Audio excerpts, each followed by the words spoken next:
Hi అండి. ఈరోజు మన కథ మోసగాడికి మోసగాళ్ళు.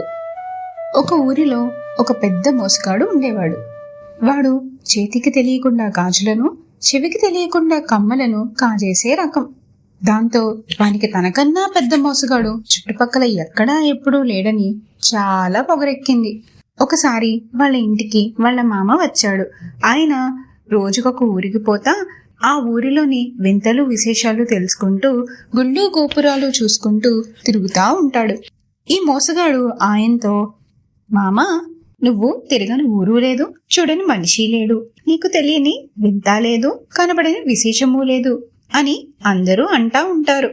ఈ ముల్లోకాల్లో నాకన్నా పెద్ద మోసగాడిని ఎప్పుడైనా ఎక్కడైనా చూసావా అన్నాడు.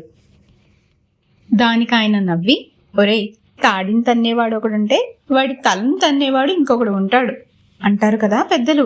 ఇక్కడి నుండి 100 మైళ్ళ దూరంలో ఒక ఊరుందిరా. అక్కడ ఒకరు కాదు, ఇద్దరు కాదు, వందల మంది మోసగాళ్లే. ఎవడు మంచోడు, ఎవడు చెడ్డోడు, ఎవడు ఎప్పుడు ఎలా మోసం చేసిపోతాడో మనల్ని పుట్టించిన ఆ దేవుడు కూడా చెప్పలేడు. ఆ ఊరి గురించి ఆ చుట్టుపక్కలంతా కథలుగా చెప్పుకుంటా ఉంటారు అన్నాడు. దాంతో ఆ మోసగానికి ఎలాగైనా ఆ ఊరిని చూడాలి అనిపించింది. అది ఎక్కడుందో, ఎలా పోవాలో దారి కనుక్కున్నాడు. ఏమీ తెలియని అమాయకులను మోసం చేయడంలో గొప్పేమీ లేదు. ఆ ఊరికి పోయి అక్కడున్న జనాలను మోసం చేసి చూపెడితే తన పేరు చుట్టుపక్కలంతా మోగిపోతుందని అనుకున్నాడు. ఆ ఊరి వాళ్లకు ఈ మోసగాడు ఎవరు, ఎలా ఉంటాడో అస్సలు తెలియదు కదా. దాంతో జమీందారులాగా కొత్త పట్టుబట్టలు కట్టుకొని మెడలో బాగా ఖరీదైన బంగారు హారం వేసుకున్నాడు. జేబులో ఎందుకైనా మంచిదని 100 బంగారు వరహాలు వేసుకున్నాడు. పెద్ద దొరలాగా టిప్పుటాపుగా తయారయ్యాడు. తరువాతి రోజు పొద్దునకంతా ఆ ఊరి పొలిమేరకు చేరుకున్నాడు. ఆ ఊరిలోకి పోతా ఉంటే తనలాగే ఇంకొకతను ఆ ఊరికి పోతా కనపడ్డాడు. ఎవరు నువ్వు, ఎందుకు పోతున్నావు అంటూ వాణ్ణి పలకరించాడు. దానికి వాడు చిరునవ్వు నవ్వి, నాకు చాలా రోజుల నుంచి ఒక మంచి మేలుజాతి గుర్రాన్ని కొనాలని ఆశ, కానీ చుట్టుపక్కల ఎక్కడ అడిగినా 100 వరహాలకు తక్కువ దొరకడం లేదు. అదే ఈ ఊరైతే 50-60 వరహాలకే దొరుకుతాయని తెలిసి కొనడానికి పోతున్నాను. దానికి ఆ మోసగాడు చిరునవ్వు నవ్వి, 50 వరహాలకు గుర్రమా? అంత తక్కువకు ఎలా దొరుకుతాది? ఇది నమ్మేలా లేదు అన్నాడు. దానికతను, ఏమీ లేదు, ఈ ఊరిలో చాలా మంది మోసగాళ్లే. చుట్టుపక్కల ఊళ్ళలో తమ మాయమాటలతో ఎందరినో బురిడి కొట్టించి ఎత్తుకొచ్చినవన్నీ ఇక్కడ తక్కువ ధరకు అమ్ముతా ఉంటారు అన్నాడు. మోసగాడు పకపకా నవ్వుతా, నువ్వు చాలా అమాయకుని లెక్కున్నావే, అందరినీ మోసం చేసేటోళ్ళు నిన్ను కూడా మోసం చేయొచ్చు కదా. మేలుజాతి గుర్రమని మాయమాటలు చెప్పి ఏ పనికి మాలిన గుర్రమో అంటకట్టవచ్చు కదా. తెలిసి ఎవడైనా నిప్పుల్లో చెయ్యి పెడతాడా అన్నాడు. దానికి వాడు తలగొక్కుని, నువ్వు చెప్పింది నిజమే, ఆ గుర్రం మేలుజాతిదో కాదో ఎలా కనుక్కోవడం? నాకు గుర్రాల గురించి పెద్దగా ఏమీ తెలీదు, నీకేమైనా తెలుసా అన్నాడు. దానికి ఆ మోసగాడు, ఈ ఊరిలో అడుగు పెట్టడం మంచి బోని దొరికింది, మొదట వీణ్ణి మోసం చెయ్యాలి అని అనుకున్నాడు. దాంతో వానికి గుర్రాల గురించి ఏమీ తెలియకపోయినా, అరే భలే అడిగావే, మాది ఒకప్పుడు పెద్ద జమీందారీ వంశం, నాకు తెలియని గుర్రం అంటూ ఏదీ లేదు. దాని కళ్ళు చూసి ఏ జాతితో ఇట్టే చెప్పేయగలను, అలాగే దాని వంటి రంగు చూసి గుణగణాలను పసిగట్టగలను. చిన్నప్పటి నుంచి ఎన్ని గుర్రాలు చూశానో లెక్కే లేదు అంటూ కోతల మీద కోతలు కోశాడు. దాంతో వాడు ఆ మోసగాన్ని చేతులు పట్టుకొని, అయ్యా, మీరు నాకు ఒక మంచి మేలుజాతి గుర్రాన్ని చూపియండి, మీరు చేసిన సాయం ఎప్పటికీ మర్చిపోను అన్నాడు. దానికి ఆ మోసగాడు కాసేపు ఆలోచించినట్లు నటించి, నీవంతగా అడుగుతా ఉంటే సాయం చేయాలనే ఉంది, కానీ నాకు ఊరిలో ఒకతను 10 బంగారు వరహాలు బాకీ ఉన్నాడు. చాలా రోజుల నుంచి తప్పించుకుని తిరుగుతా ఉన్నాడు. వాణ్ణి ఎలాగైనా సరే పట్టుకొని నా 10 వరహాలు ఇప్పించుకోవాలి. ఈసారి పట్టుకోకపోతే వాడు మరలా దొరకడు. ఆ వరహాలపై ఆశ వదులుకోవాల్సిందే అన్నాడు. దానికి వాడు, అయ్యా 10 వరహాలే కదా, వాడు పోతే పోనీయండి, ఆ 10 వరహాలేదో నేనే నీ చేతిలో పెడతా, ఈ ఒక్క సాయం చెయ్యండి అన్నాడు బతిమలాడుతా. అబ్బా పడిందిరా పెట్ట అని లోపల నవ్వుకుంటా, కాని ఎలా నిన్ను నమ్మడం, నీకు మేలుజాతి గుర్రాన్ని చూపించాక నువ్వు వరహాలు ఇవ్వకుండా పోతే ఎలా, అసలే ఇక్కడ ఎవరిని నమ్మకూడదని అందరూ అంటా ఉన్నారు అన్నాడు. దానికి వాడు, అయ్యా నా మాటంటే మాటే, అంతగా అనుమానం ఉంటే ముందే తీసుకోండి అంటూ 10 వరహాలు తీసి వాని చేతిలో పెట్టాడు. ఆ మోసగాడు సంబరంగా వాటిని జేబులో వేసుకుని వానితో పాటు ఊరిలోకి అడుగుపెట్టాడు.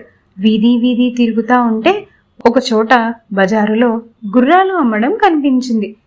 ఈ మోసగాడు గుర్రాల గురించి ఏదో పెద్ద తెలిసినోని మాదిరి ఒక్కొక్క గుర్రాన్ని పట్టి పట్టి చూసి ఏవేవో లెక్కలేసి చివరకు ఒక గుర్రాన్ని చూపించి, ఇదిగో ఇది తీసుకో, రంగుకు రంగు, వేగానికి వేగం, చాలా అరుదైన జాతి గుర్రం అంటూ కోతలు కోసాడు.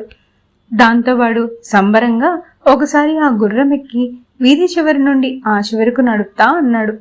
ఆ గుర్రాల వాడు సరేనని గుర్రాన్ని వానికి ఇచ్చాడు. వాడు గుర్రం ఎక్కి ఏయ్ పద పద అంటూ బయలుదేరాడు. అంతే, అలా బయలుదేరిన వాడు మరలా తిరిగి రాలేదు. 1 గంట, 2 గంటలు, 3 గంటలు ఎదురు చూసినా అజాపజా లేదు. దాంతో ఆ గుర్రాలు అమ్మేటోడు ఈ మోసగాన్ని పట్టుకున్నాడు. మీరిద్దరే కదా కలిసి గుర్రాల కోసం వచ్చింది, మర్యాదగా గుర్రం ఖరీదు 60 వరహాలు అక్కడ పెట్టు, లేదంటే రాజభటులకు అప్పచెబుతా, కనీసం 6 నెలలైనా కారాగారంలో వేసి చావగొడతారు అన్నాడు. ఆ మాటలకు మోసగాడు అదిరిపడ్డాడు. నోట మాట రాలేదు. గుర్రాలు అమ్మేటోడు చాలా బలంగా బలిసిన దున్నపోతు లెక్కున్నాడు. పారిపోవడానికి కూడా కుదరదు. వాడెవడో నాకు తెలీదు అంటూ ఎంత నెత్తి నోరు కొట్టుకున్నా ఎవ్వరూ నమ్మడం లేదు. తెలియకుండానే వెంటపడి వచ్చావా, తెలియకుండానే ఏ గుర్రం బాగా ఉందో చెప్పావా, నీ కళ్ళకు మేమేమైనా వెర్రి వాళ్ళ లెక్క కనబడతా ఉన్నామా, ఇద్దరు తోడు దొంగలని మాకు తెలుసుగాని మర్యాదగా డబ్బులు తీసి అక్కడ పెడతావా, లేక కింద మీద వేసి 4 తన్నాలా అంటూ అంగీ పట్టుకున్నాడు. దాంతో వాడు ఏమీ చెయ్యలేక జేబులోంచి 60 బంగారు వరహాలు తీసి ఆ గుర్రాల వానికిచ్చి, చచ్చా అడుగు పెడితేనే 10 వరహాలు వచ్చాయని సంబరపడితిని గాని వాడు నాకే టోపీ పెడతా ఉన్నది కనుక్కోలేకపోతుని అని బాధపడతా బయటికి వచ్చాడు. ఇదంతా దూరం నుంచి చూసిన ఒక ముసలాయన దగ్గరకు వచ్చి, ఎవరినైనా నువ్వు, నీది ఈ ఊరు కాదనుకుంటానే అన్నాడు. దానికి వాడు, అవును, అది ఎలా కనుక్కున్నావు తాత అన్నాడు. దానికి ఆ ముసలాయన పెద్దగా నవ్వి, నువ్వు ఇంత సులభంగా మోసపోయావంటనే తెలిసిపోయింది నీది ఈ ఊరు కాదని. అయినా జేబులో వరహాలు గల్లు గల్లుమని మోగుతా ఉంటే ఎవరికైనా కాజేయాలనిపించదా? దానికి తోడు ఈ ఊరిలో వీధికో జేబుదంగా ఉన్నాడు. కళ్ళు మూసి తెరిచేలాగా కాసులు కనబడకుండా మాయమైపోతాయి. ఉండు 1 నిమిషం అంటూ తన జేబులోంచి ఒక చిన్న వరహాలు వేసుకుని ఎర్ర రంగు సంచి తీసి, ఇదిగో ఇది తీసుకో, నీ వరహాలన్నీ ఇందులో వేసుకుని గట్టిగా మూటగట్టి ఎవరూ కొట్టేయకుండా లోపల జేబులో పెట్టుకో. అచ్చం నా మనుమని లెక్కనే అమాయకంగా ఉన్నావు, అందుకే చెబుతా ఉన్నా అన్నాడు. ఆ మోసగాడు తన వరహాలన్నీ ఒకసారి లెక్క పెట్టుకుని వాటిని సంచిలో వేసుకుని లోపలి జేబులో దాచిపెట్టుకున్నాడు. పొద్దున్నుంచి ఏమీ తినకపోవడంతో బాగా ఆకలి అవుతుంది.